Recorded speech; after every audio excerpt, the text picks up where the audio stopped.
Kevin, what you've achieved in your career is not even scratching the surface of who you are. You are very, not only deserving of this award, but people don't understand what you've done to the business. Do you know how many tickets you've sold since you started doing concerts? I called and checked. I know too. 500 million. 500 million people watch this man stand in front of him and make him laugh. Kevin is one of the greatest comedians that I've ever seen. And Kevin is one of the greatest men that I've ever known. Hello, Jerry.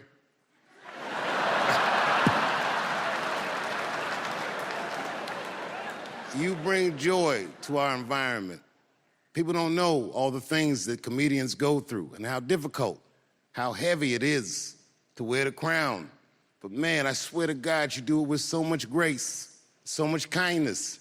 Man, I know every story of all the comedians that you help out. I know how you go back to Philadelphia and support your neighborhood. And I know that inside you feel awful sometimes, but I've never seen it on your face, and I've never felt it in your presence. And I am honored to know somebody like you. I really wish you would have come when I won this award.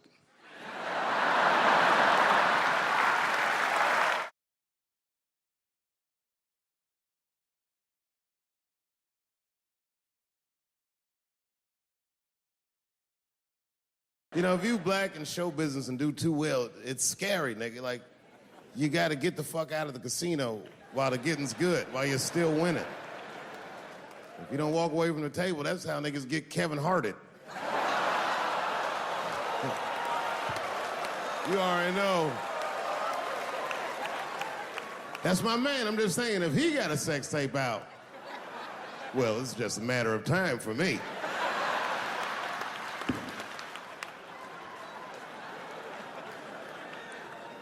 But you know why I be thinking sometimes I want to stop doing comedy? And you know, I don't want to sound like a braggart saying this, but the real reason I want to stop is because I'm too goddamn good at it. I'm dope, nigga. No, I'm not even exaggerating. It's not exciting. Every night before I come out on stage, I'll be backstage I'm sure this is gonna go well. And it always does. I'm so good at writing jokes, and this is not even an exaggeration. I actually write jokes backwards. I will write a punchline with no particular setup in mind. I just put it on a scrap of paper, and I'll throw that scrap of paper in my fishbowl. I have a fishbowl in my house filled with random punchlines. And every once in a while, I'll shake the bowl, and I'll dig in there and just pull one out and see if I can make that shit work. And I picked one for this special. It's not an easy punchline to pull off. Are you ready? Yeah. Here it goes. The punchline is, so I kicked her in the pussy.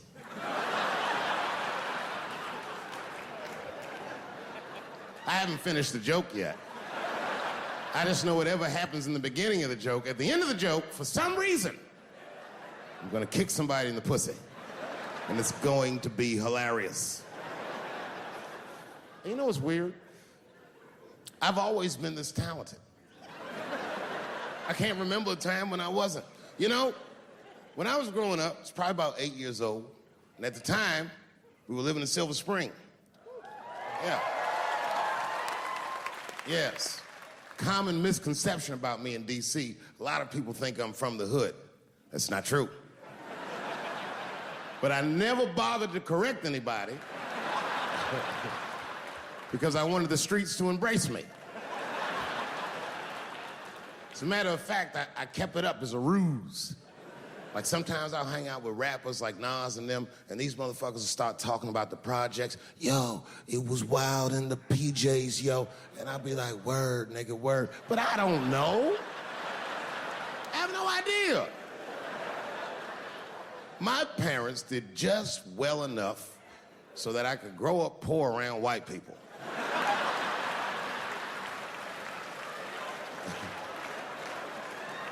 And to be honest, when Nas and them talk about the projects, nigga, I used to get jealous. because it sounded fun. Everybody in the projects was poor, and that's fair. But if you were poor in Silver Spring, nigga, it felt like it was only happening to you. Nas does not know the pain of that first sleepover at a white friend's house. And you come back home on Sunday and just look at your parents like, y'all need to step your game up.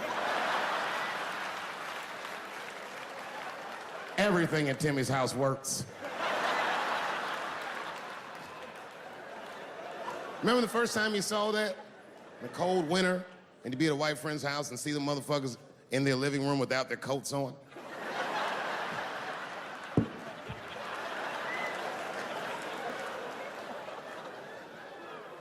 Timmy was one of my first white friends, like, in my life, man. He's a good dude, too. He moved to Silver Spring from Utah, of all places. I guess his family was affiliated with that Mormon church they got down there, and me and him used to hang out.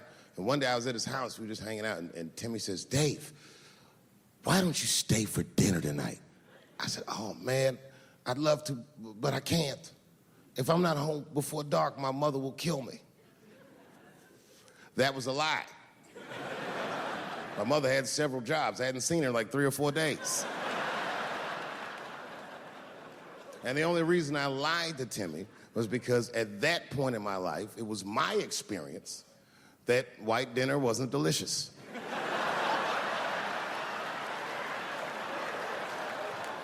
I'd rather go home and fry some bologna or some shit like that.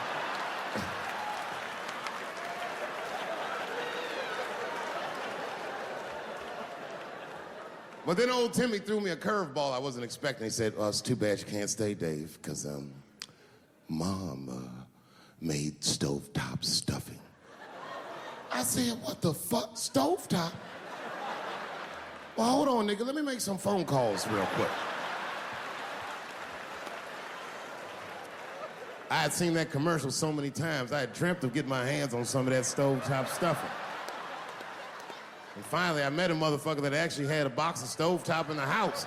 I couldn't miss this opportunity, so I pretended to call my mother. And then I came back and I said, Timmy, you're not gonna believe this great news. Mom said I can stay. And he said, fantastic. He said, why don't you come with me and we'll help set the table and then we can say the blessing. I had no interest in setting this motherfucker's table or saying these crazy ass Mormon prayers. I just wanted that goddamn stuffing. So I told Timmy, I said, you know what, I'd love to help, but let me go wash my hands first. My plan was simple. Wash my hands slowly, and by the time I'm done, the table will be set, the blessing will be said, and all that there will be left to do is eat. Went to the bathroom. I washed my hands very slowly. I must have been in there for about 10 minutes. And suddenly, one of his mothers came to the door.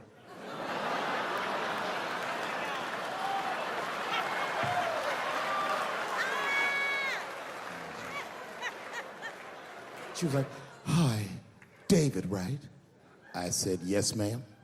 She said, Timmy tells me that you're planning on staying for dinner. I said, I hope that's not a problem, ma'am. She says, no, it's no problem. In fact, we'd love to have you. It's just that we weren't expecting company. And I'm afraid there's not enough stovetop stuffing for everybody. So I kicked her in the pussy. Bam! Ladies and gentlemen, I told you I'm dope, nigga. I told you what I was gonna say and you still didn't see it coming. And that's why I make the big bucks.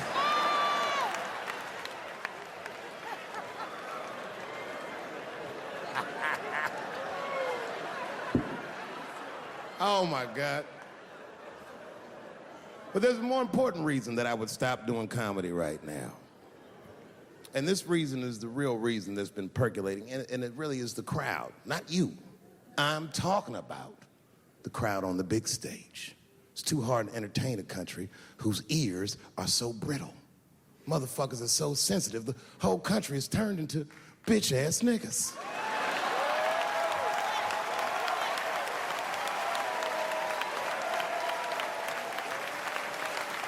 Everything you say upsets somebody. You know, I can remember when it all started. It was when I was doing Chappelle Show. When I was doing Chappelle Show, I used to do the show, and then on the weekends, I do like concerts and shit like that. So I'm doing a concert, and there was a couple in the front row, beautiful couple. The wife was obviously Asian. You could see it in her face.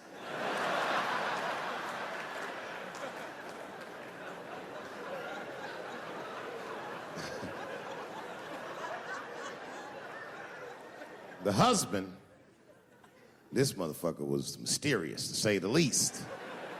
Couldn't quite pinpoint where he was from. Caramel-colored fella, very nice hair, but he could have been from anywhere. Bangladesh, Mexico. I can't guess with a nigga like this. All I knew for sure about this guy is that his wife was a bitch. I could see that in her face, too. No, he was laughing and having a good time, and she was scowling at me at a goddamn comedy show. I couldn't figure it out. And then I realized at some point that she was pregnant, and I was smoking on stage. I said, oh my God, that's probably why she's mad. So I started to put my cigarette out, but then she hit me with one of them fake non-smoker calls. So I just kept smoking. I thought to myself, bitch, that baby will be fine, relax. And I tried to break the tension. I just asked her. That's all I said. I go, hey, where are you guys from anyway? And I could tell that she was on to me. She goes, very condescendingly, she says, I'm from California. If you're asking my ethnicity, I am Chinese. And her husband was just cool about the shit. He was like, I'm Mexican, bro.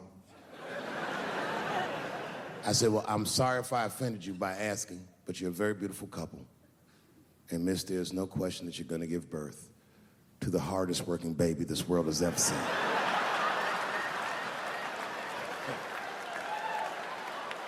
That's not a bad joke. She got very upset. She got up to leave immediately, but she didn't just leave. She had to take one last dig at me on the way out. I will never buy one of your fucking DVDs again, Dave Chappelle. I said, ma'am, with all due respect, Chinese people don't buy DVDs.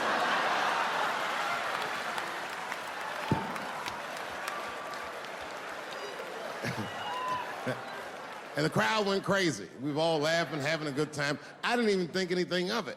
And then just 3 days later, this lady sends a fucking letter to my promoter telling him not to book me for shows anymore because I was, quote, racist, and I'm quoting her, insensitive to the nature of my interracial marriage.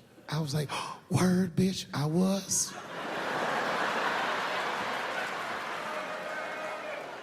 If she had just done a little bit of research, she would know that I myself am in an interracial marriage. That's right. In fact, my wife is Asian too. Surprise, bitch, I'll see you on Thanksgiving.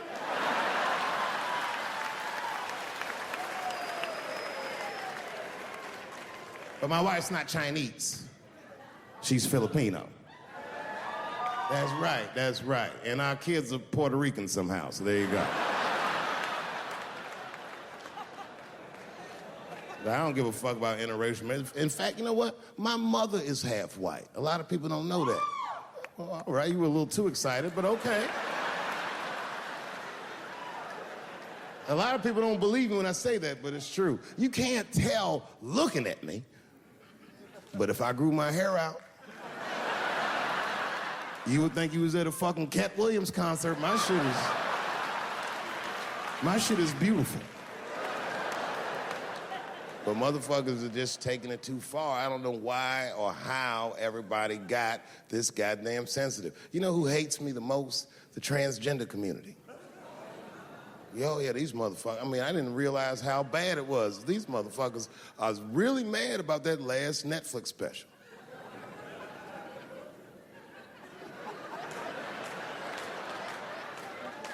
It's tough, man. I don't know what to do about it because I like them. I always have. Never had a problem with them. You know, just fucking around. As a matter of fact, I think I make fun of everybody, and I mean, as a group of people, they have to admit, it's kind of fucking hilarious, man. I'm sorry, bro. It's like, I've never seen somebody in such a hilarious predicament not have a sense of humor about it. They're born feeling like there's something other than they're born as, and that's kind of funny, you know? I mean, it's funny if it's not happening to you. It's like that white black bitch that's in the news all the time. Rachel Dolezal. She always says that. She's a white woman, but then she dressed up like a nigga and shot her way up to the very top of blackness. And I always wanted to meet her just so I could understand. I just wanted to like have dinner with her so I could just look in her eyes and call her a nigger to her face. The fuck is that bitch talking about? I identify black. That is trans talk, lady. Stop biting. Stop biting. There's a big difference between her and a trans. The difference between her and a trans is I believe transgenders. I don't understand them either, but I know they mean what they say. Them niggas cut their dicks off. That's all the proof I need. I've never seen somebody just throw their dick away. Don't need it.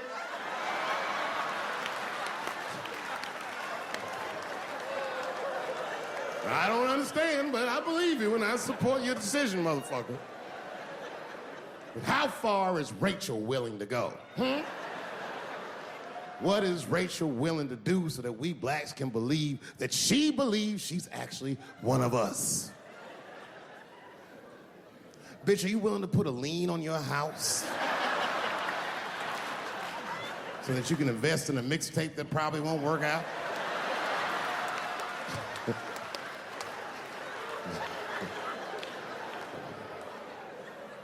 She didn't even change her name.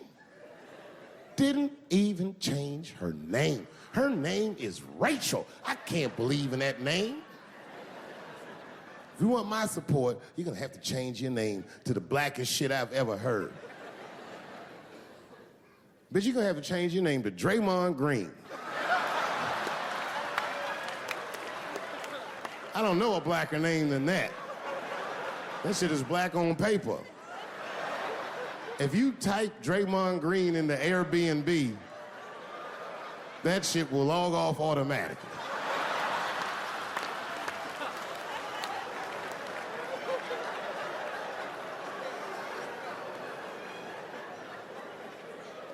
It's like that white black bitch that's in the news all the time.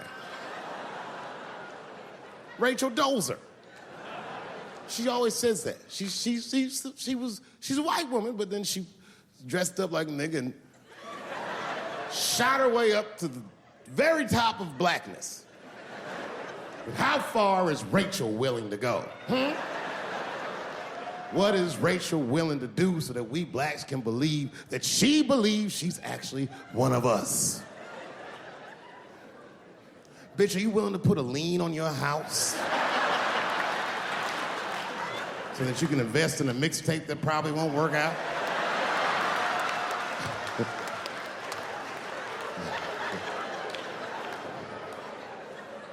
She didn't even change her name. Didn't even change her name. Her name is Rachel. I can't believe in that name. If you want my support, you're gonna have to change your name to the blackest shit I've ever heard. Bitch, you're gonna have to change your name to Draymond Green. I don't know a blacker name than that. That shit is black on paper.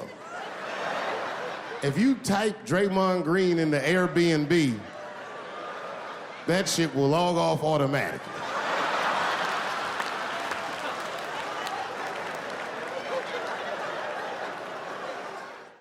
I'll be real with you, and I know nobody gives a fuck what I think anyway. I'm not for abortion. Oh, shut up, nigga.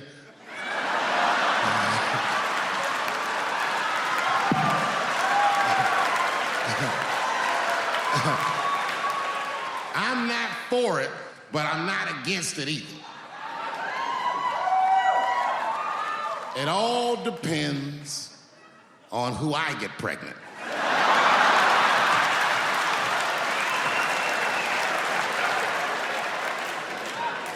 I don't care, I'll tell you right now, I don't care what your religious beliefs are or anything.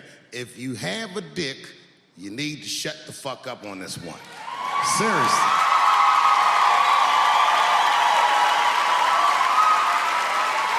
This is theirs.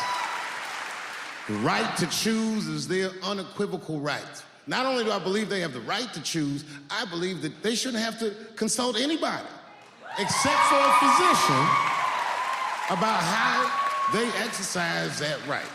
Gentlemen, that is fair.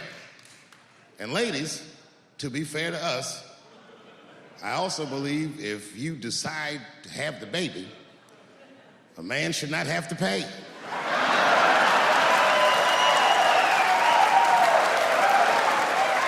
That's fair. If you can kill this motherfucker, I can at least abandon him. It's my money, my choice.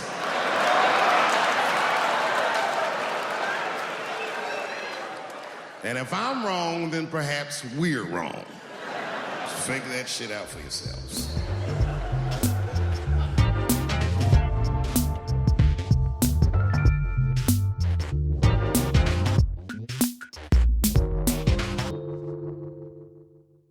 Because I was once poor. And I know that the only difference between a poor black person and a poor white person is that a poor white person feels like it's not supposed to be happening to them.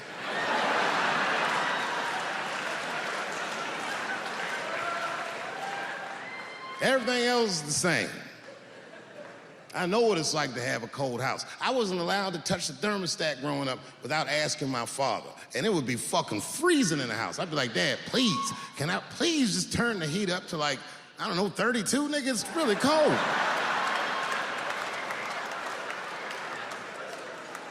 And my dad would say, just put more clothes on, David. Got all three of my outfits on, nigga. When you look at me, I'm freezing up here. Because I don't care if you're a Republican or Democrat, if you support him or not, any objective person is going to have to admit that this motherfucker is having a terrible go of it. It really is. We've had presidents before that have done bad jobs, but this shit is worse than a bad job. It's scary to watch. Holy shit, it's like seeing a crack pipe in your Uber driver's passenger seat.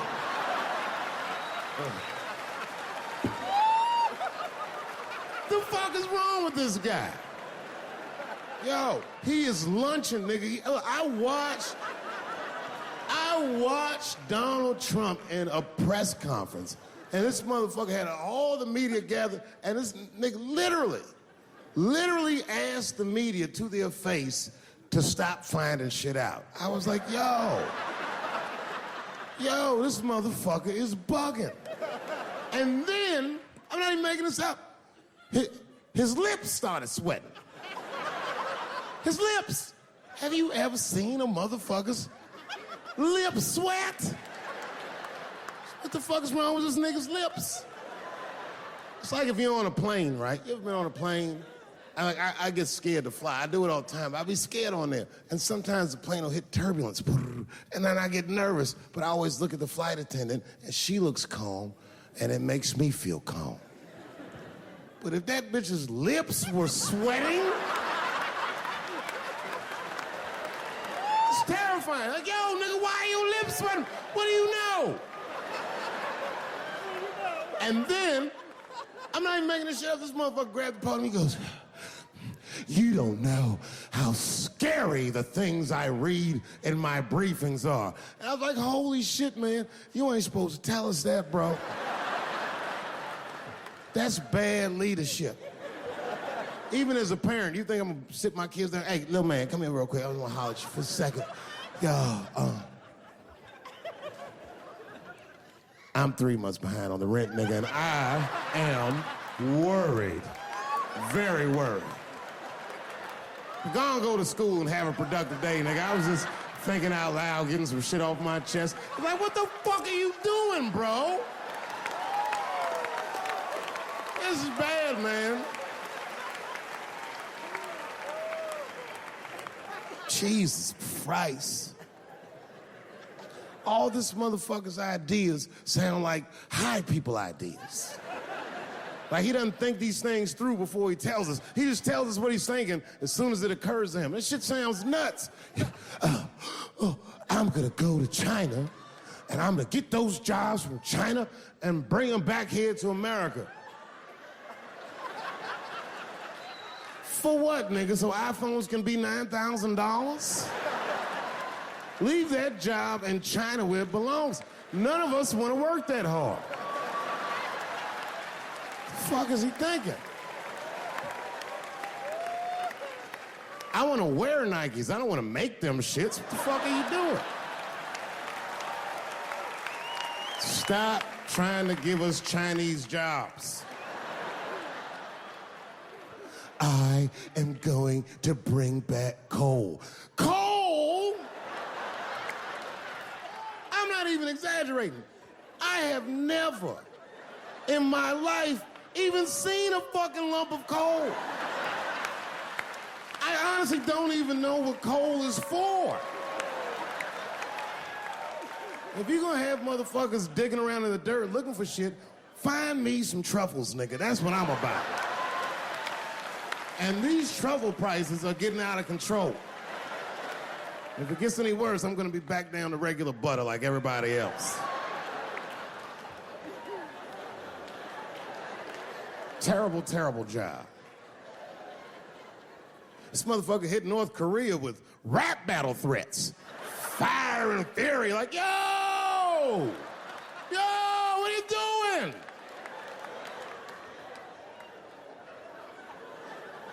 It's fucking Korea, man. Kim Jong-un is a scary motherfucker. He might be as crazy as Trump. Some scary shit. And if you one of them naive motherfuckers that thinks that a war with Korea is gonna be easy, then you don't play Call of Duty at 3 a.m. like I do. Because that's when the Koreans play. Fucking 8-year-old Korean kid took out my whole goddamn platoon last night.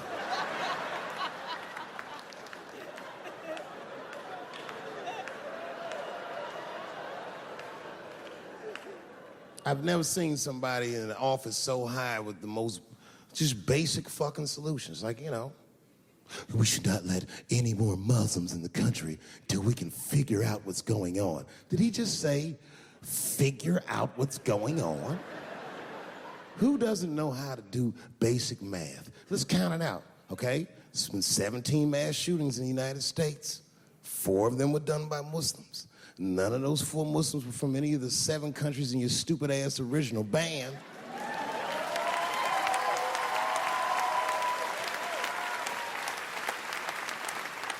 And since he brought it up, the other 13 shootings were done by the Tiki Torch whites. These are facts. And you don't see me trying to ban white people from the show to keep the rest of the audience safe. It's a fucking terrible idea because it's mean and it's racist, and most importantly, it would be catastrophic to my bottom line. If there were no white people here tonight, I might leave this bitch with $1,800. This man needs to realize that we all need each other.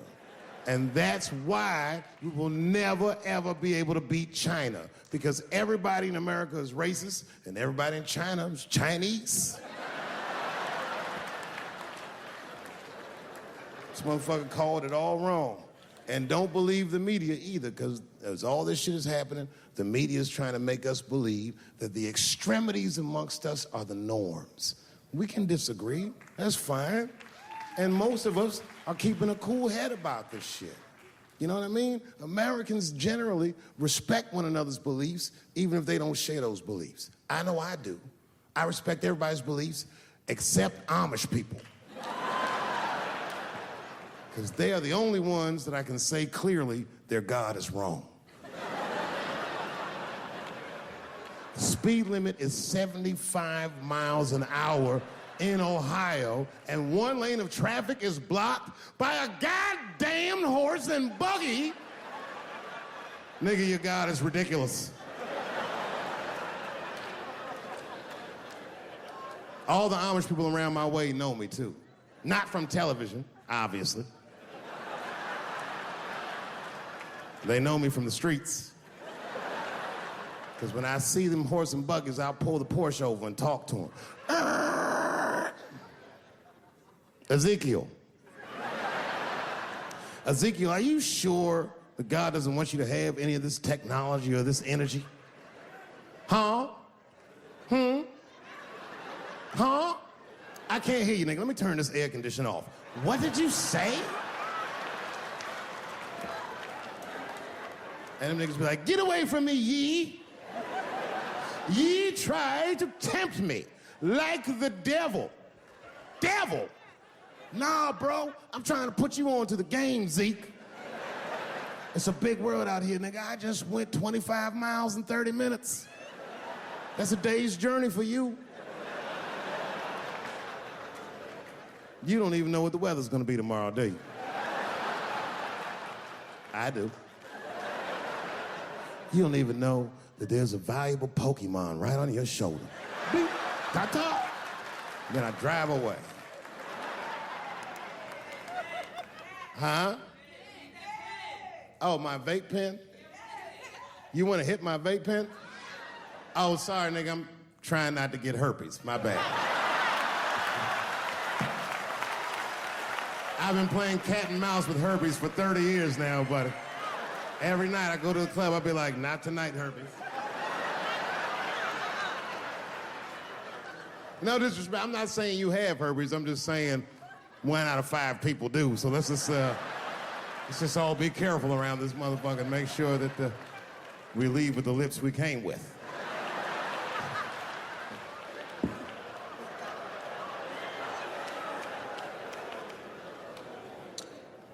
Sometimes I think that the media is hard on Trump, because I'll see shit that they get on him about that doesn't seem bad to me. I mean, a nigga got on Trump about not staying in the White House enough. Who gives a fuck? This motherfucker was rich. Used to shit in a gold toilet. It's true. I don't know if you've ever been to the White House. It looks like a very nice place to work, but I wouldn't want to live in that Scooby-Doo ass house either. That shit's terrifying looking. Imagine you trying to jerk off in the crib and Abraham Lincoln's just looking at you like...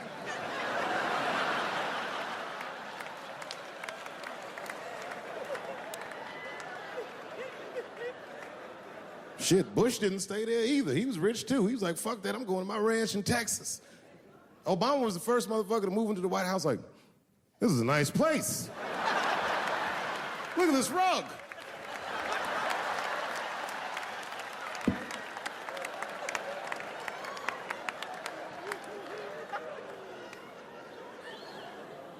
The media got on him about putting Jared Kushner in his cabinet, and I didn't think that that was the worst thing he'd done. I mean, it was still early, and I mean, it's not unprecedented. Kennedy had his brother as the attorney general, right? And this motherfucker's a Washington outsider. To be honest with you, I'd probably do the same thing. As a matter of fact, I do. You think I go to a Hollywood meeting with all them white folks by myself? I bring my nigga Mac Mittens from the streets. I don't even know his real name. Everybody just calls him Mac Mittens. But I know he's not qualified to even listen to these meetings, but this motherfucker just makes me feel good. And all the white people look at me like, Dave, do you mind asking your friend Mac Mittens to excuse us so that we can talk business? And I say, fuck that. Anything you say to me, Mac Mittens can hear that shit. And he listened to the whole meeting. And when they done talking, I just look over at Mac Mittens, and if he gives me the signal, meow, meow, I'll sign the papers. It's a gut check. Or how about this one? Remember when it was the day after the election, and the president of Taiwan called Donald Trump to congratulate him? And Donald Trump, you know, of course, took the call and talked to the president of Taiwan. Problem with that was, Taiwan doesn't have a president. The United States functions on what they call a one China policy, and Taiwan is a renegade province of said China. And Donald Trump didn't know that and picked up the phone and started yammering away, and the media ate his ass up. And I'm not gonna lie, I was laughing like shit. I was like, oh shit, this dumb motherfucker is in trouble. And then that night, I was in bed drifting off to sleep, and then I had to admit it to myself. I was like, I didn't know that shit either.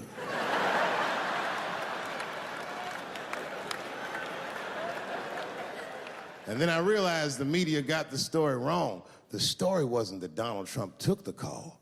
The biggest story is that nobody told Donald Trump not to take the call. That's terrifying. God damn, nigga, you don't have a Mac Mittens on your team? It wasn't like they were calling the White House. They were calling the switchboard at Trump Towers, and they were getting through. Anybody. Mr. President, there's a Ricky Ticky Tabby on the phone for you? Yes, put him through. Hello, Ricky Ticky. Good to talk to you. Mr. President, there's a John Jacob Jingleheimer Smith on the phone. His name is my name, too. Put him through. Hello, John Jacob. Let's talk business. Don't forget who I am. Don't forget what I am. I am a black dude. And don't ever forget how I got here. My ancestors were kidnapped. I don't even know where the fuck I'm from. They were put on the bottom of boats. They sailed them across the Atlantic. Many of them died. Only the strongest survived. And once they got here, they beat the humanity out of my people. They turned us into beasts of burdens. They made us do their work. And the irony is, hundreds of years later, they called us lazy. We fought in the Civil War. We damn near freed ourselves. Then in Reconstruction, black people did great. My great-grandfather was a very wealthy man. But then the black coats came, Jim Crow came, and there was 100 years of unspeakable oppression again. Lynchings, all kinds of terroristic acts to keep us in the margins of society. And yet we still fought. And Dr. King was born. And then things got better. 20 years after Dr. King was assassinated, Michael Jackson was moonwalking on television.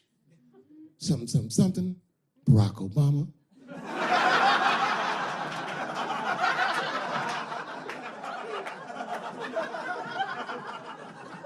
Donald Trump, and now here we all are. 400-year nightmare. Took us 400 years to figure out as a people that white people's weakness the whole time was kneeling during their national anthem. That's a brittle spirit. That's right, nigga. On the rock, it's regular. What are you doing, nigga? Stand up.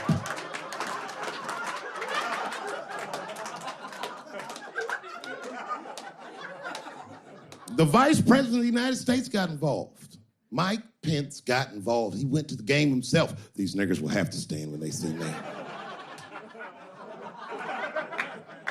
And all them football players looked up in the stands and saw Mike Pence and said, Mike Pence, come on, y'all. Wu-Tang. Bow! Oh! Foiled. Brittle spirit. I could kill every white person in America at one time. You know how I'd do it? I would just wait for the Super Bowl. And right when they sang the national anthem, I'd have O.J. Simpson walk to the 50-yard line with them bad knees. Is that O.J. Simpson on the field? What the hell is he doing here? Oh, I know what he's gonna do. Stop him!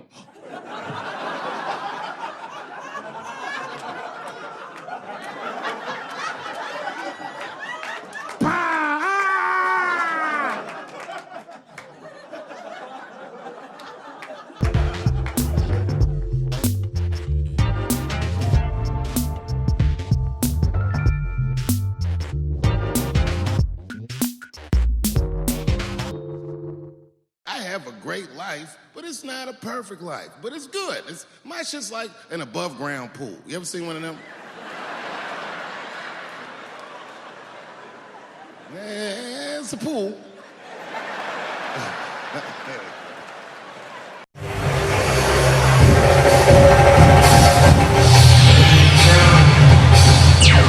Survivors of the pandemic, this is your Captain James speaking. Please welcome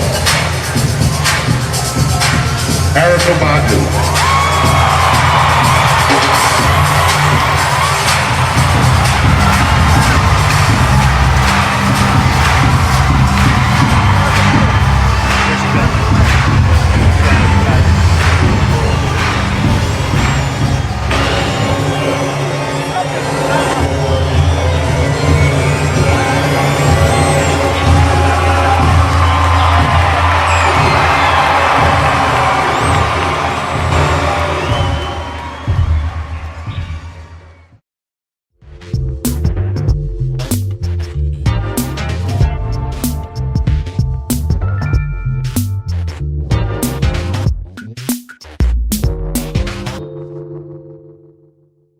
Just afraid of being attacked. Happens to the best of us. Don't ever forget what happened to that French actor. You know what I'm talking about? Juicy Smouillet. He's a very famous French actor.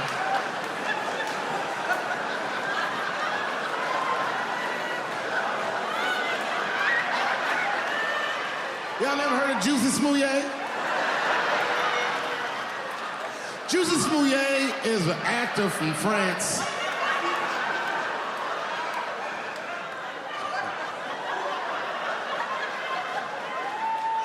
And he became famous on a show called Empire.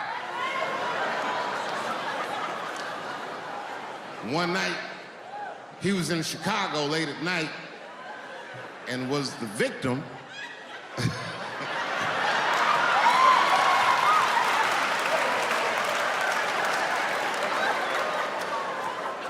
He was the victim of a racist and homophobic attack. You see, Juicy Smouillet is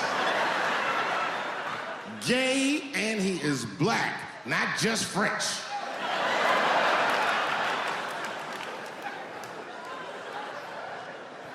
Oh, it was a crazy story. Apparently, when he was walking down the street late at night, two white men came out of the shadows with MAGA hats on and beat him up.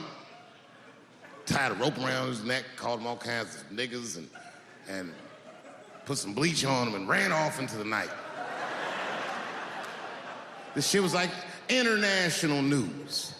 And everybody was furious, especially in Hollywood. It's all over everybody's Twitter feed and Instagram page. Justice for Juicy and all this shit. The whole country was up in arms. He was talking about it all the time on the news. And for some reason, African Americans, we were like oddly quiet. We were so quiet about this shit that the gay community started accusing African American community of being homophobic for not supporting him. What they didn't understand is that we were supporting him with our silence. Because we understood that this nigga was clearly lying.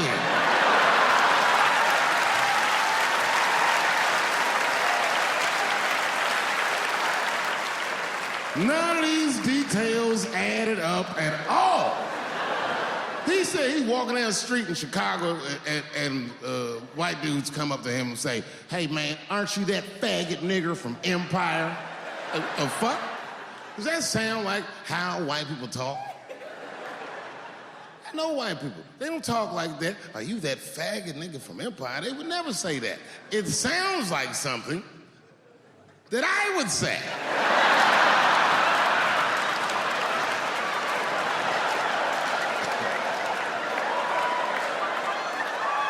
If you're racist and homophobic, you're not even gonna know who this nigga is. You can't watch Empire.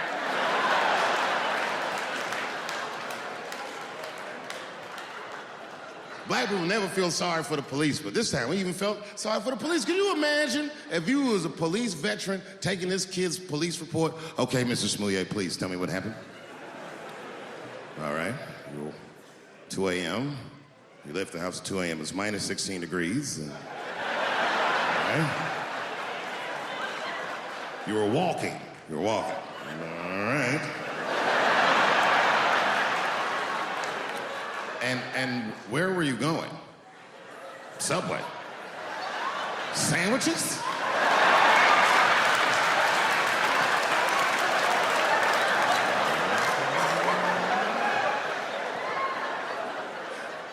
That's when the men approached you? Did you see them? Do you have any? Okay, what do they have on? MAGA hats. MAGA hats on in Chicago. Excuse me one second, Mr. Smillier. Frank, come here for a second.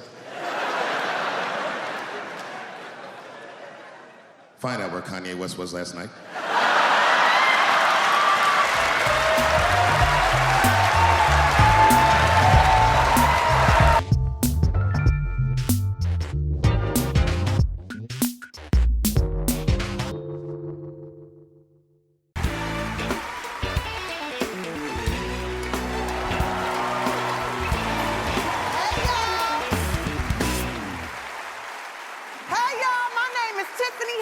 This is where you guys should applaud and go crazy. I'll wait.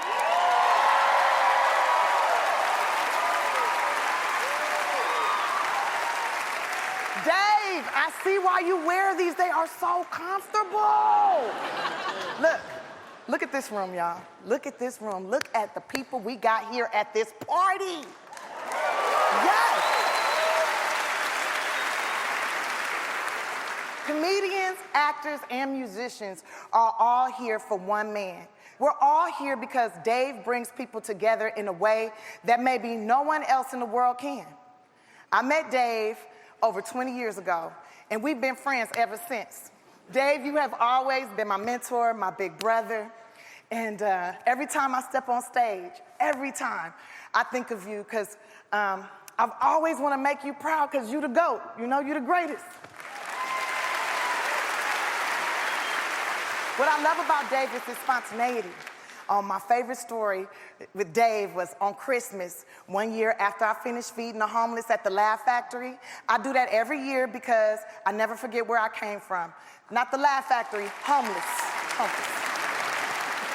Dave called me to meet him for drinks. And when I arrived, I see him there with Marlon Wayans, and I was like, what are y'all fathers doing here on Christmas? Shouldn't y'all be with y'all kids? And Dave said, who are you, Scrooge? Bitch, have a drink.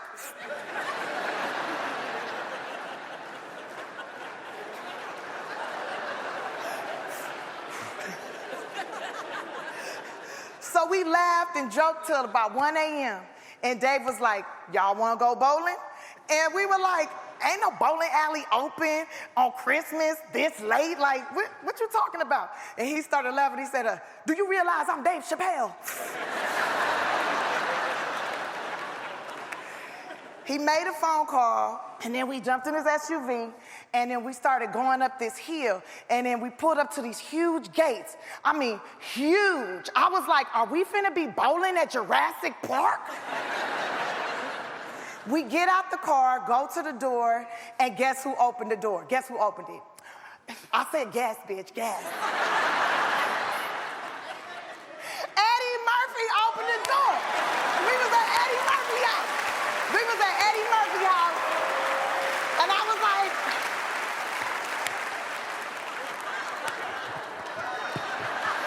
and Dave was like, calm down, calm your ass down before we get kicked out. And I was like, oh my God, I can't believe this. Axel Foley got a bowling alley.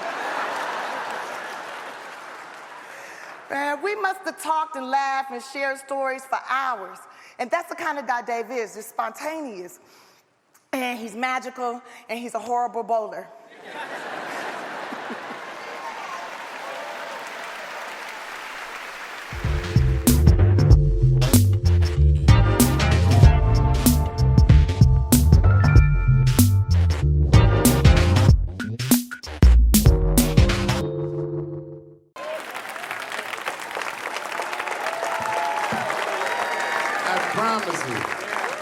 Whoever cares the most, I care at least as much as them. I know what I got, because I lost it all. I gotta tell you something, and I don't talk about it often. Have you ever worked all your life for something and have it not work out? That happened to me. It was tough. Think about it. I was gone for 12 years. It's not a little bit of time. It was hell. I watched other niggas that I knew become very famous.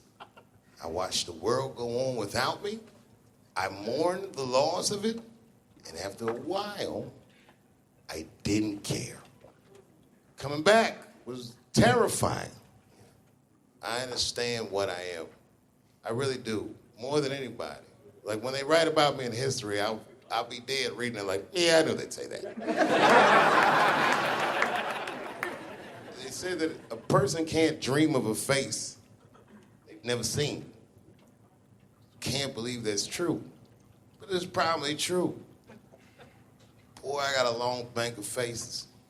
32 years, I could close my eyes. I could think of any night. There's so many faces.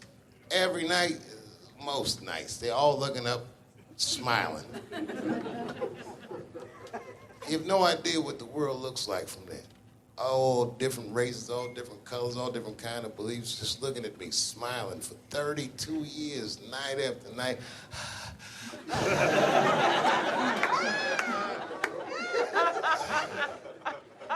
No comedian take that for granted.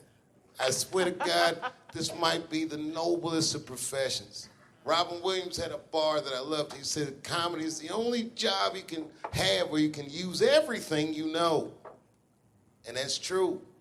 You can use more than you know. You can use what you think. Use it. Don't be afraid. Don't let these bitch-ass niggas button your lip. Say it anyway.